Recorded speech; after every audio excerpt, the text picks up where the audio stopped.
Olá, muito boa tarde, seja muito bem-vindo. A partir de agora, você fica por dentro das notícias do Brasil e do mundo desta quarta-feira, dia 27 de abril. Olha, eu começo falando de pandemia. Uma pesquisa feita por cientistas da Universidade de São Paulo e também do Hospital Sírio-Libanês alerta que podem surgir mais variantes do coronavírus. Vamos conferir na reportagem do Almeida Júnior. A pesquisa revisou mais de 150 artigos científicos. Foram analisados aspectos do vírus, como seu potencial de mutação, a capacidade de controle do sistema imune, a transmissão e a eficácia das vacinas. Quanto maior a circulação do vírus, maior a probabilidade do surgimento de novas variantes. A nova variante é capaz de enganar o sistema imunológico e deve surgir nos próximos meses. A possibilidade aumenta por conta da retomada do contato social. E o cenário é ainda mais preocupante, com cidades adotando lockdown, como é o caso de Xangai, na China. O vírus está se modificando, principalmente nessa proteína que liga esse receptor humano, ele está se modificando, para tentar burlar o sistema imunológico, para tentar burlar a ação dos anticorpos que neutralizam ou que evitam com que o vírus consiga entrar nas células humanas, né? E um dos mecanismos que o vírus tem evoluído para conseguir se manter vivo na sociedade, né, que é isso que o vírus quer, é aumentar a transmissibilidade. Então, novas variantes são esperadas.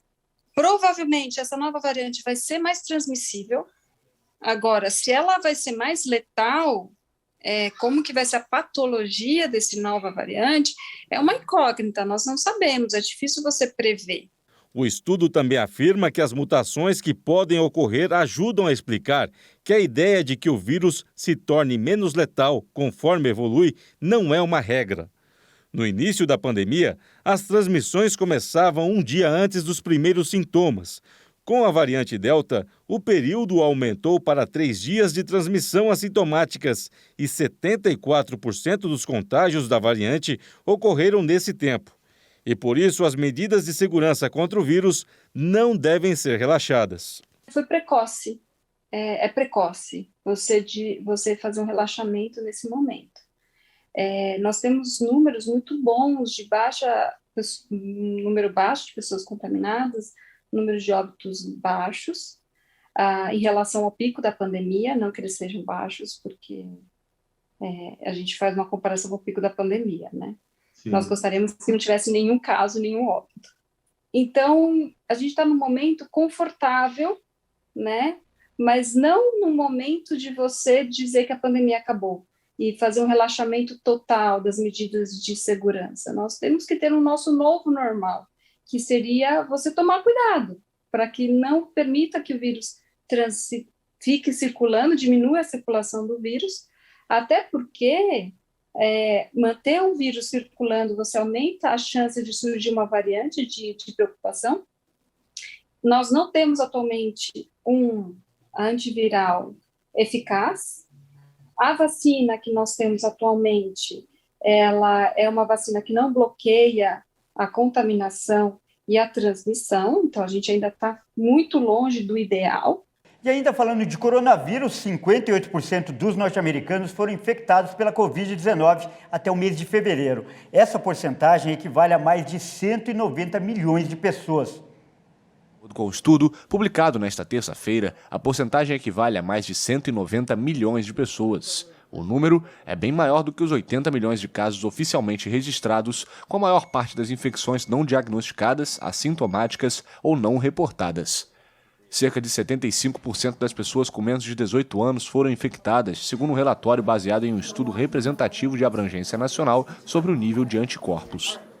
Houve um enorme surto durante a onda da variante Ômicron no último inverno no hemisfério norte, especialmente entre as crianças. A cada mês, entre setembro de 2021 e janeiro de 2022, o estudo analisou cerca de 75 mil amostras de sangue de todo o país, assim como 45 mil amostras em fevereiro deste ano. O estudo analisou apenas anticorpos gerados em resposta a infecções do coronavírus e não os gerados por vacinas. Em seguida, as estimativas em âmbito nacional foram produzidas usando métodos estatísticos para ponderar por idade, sexo e status metropolitano. Os Estados Unidos registram desde o começo da pandemia quase 1 milhão de mortes pela doença. E mudando de assunto, agora a gente fala da guerra na Ucrânia. A Rússia anunciou que vai interromper nesta quarta-feira o fornecimento de gás para a Polônia e também para a Bulgária. A medida é uma retaliação de Moscou. Isso porque esses países se negaram a pagar pela energia em rublos, que é a moeda russa. A Polônia vai ser o primeiro país europeu a ter o abastecimento de gás cortado pela Rússia. A empresa estatal polonesa de gás PGNiG anunciou em um comunicado que o grupo russo Gazprom vai interromper o fornecimento de gás a partir desta quarta-feira. Apesar da notícia, o governo polonês declarou que está preparado para enfrentar qualquer interrupção do fornecimento pela Rússia. A Gazprom não confirmou a informação, mas agências de notícias russas citaram um alto executivo da empresa que afirmou que a Polônia devia pagar pelos fornecimentos de gás segundo os novos procedimentos. Depois que os países ocidentais impuseram uma série de sanções à Rússia pela invasão da Ucrânia, o Kremlin alertou que iria cortar o fornecimento de gás a menos que pagassem em rublos. Varsóvia garantiu que as instalações de armazenamento de gás estavam 76% cheias e que estava preparada para obter gás de todas as outras partes possíveis. A Polônia importa gás liquefeito por meio de um terminal na costa do Mar Báltico e também espera receber suprimentos da Noruega por meio do projeto Baltic Pipe, cuja conclusão está prevista para este ano. A conexão de 900 quilômetros deverá atender a 50% do consumo da Polônia. Olha, e a Bulgária classificou como chantagem a suspensão do gás russo para o país. O primeiro-ministro da Bulgária denunciou nesta quarta-feira uma chantagem inaceitável depois que o grupo russo Gazprom suspendeu o fornecimento de gás ao país e à Polônia, ambos integrantes da União Europeia. O corte de gás por parte da Gazprom é uma violação grosseira do contrato e uma chantagem para usar um plano de pagamento em rublos que está fora do contrato e seria feito por terceiros que não garantem as entregas nem o dinheiro dos búlgaros. Não vamos ceder a tal extorsão. O chefe de governo acrescentou que a Bulgária vai revisar todos os contratos com a Gazprom, incluindo o que diz respeito ao trânsito para países terceiros como a Hungria. A interrupção foi decidida porque a Bulgária e a Polônia não pagaram pelo abastecimento em rublos.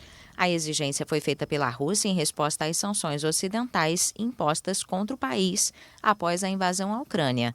Em um comunicado, a Gazprom afirmou que notificou as empresas de gás búlgara e polonesa sobre a suspensão do fornecimento de gás a partir de 27 de abril e até que o pagamento seja feito em moeda russa. A Bulgária afirmou que no momento não prevê restrições ao consumo e que o governo está preparado para este tipo de cenário. Olha, e a presidente da Comissão Europeia, Ursula von der Leyen, também classificou como chantagem o corte de fornecimento de gás pelos russos, mas disse que o bloco de países está preparado para enfrentar a situação. E mais uma nave decolou para uma missão espacial nesta quarta-feira, menos de 2 dias depois do retorno da cápsula Dragon, tripulada por bilionários. Agora foi a vez da Crew 4, que seguiu rumo à Estação Espacial Internacional. A missão Crew 4 decolou do Centro Espacial Kennedy perto das 4 horas da madrugada do horário local, com os americanos Keel Lindgren, Bob Hines e Jessica Watkins, além da italiana Samantha Cristoforetti a bordo.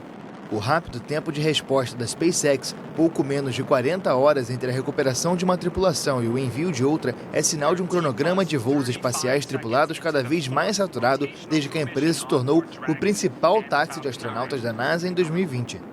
Entre 2011, quando o programa do ônibus espacial terminou, em 2020, a NASA confiou nos foguetes russos Soyuz para esse serviço.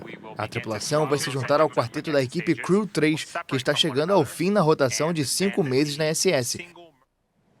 Olha, e a equipe que embarcou nesta quarta-feira deve realizar centenas de experimentos científicos, incluindo pesquisas sobre o cultivo de plantas no espaço.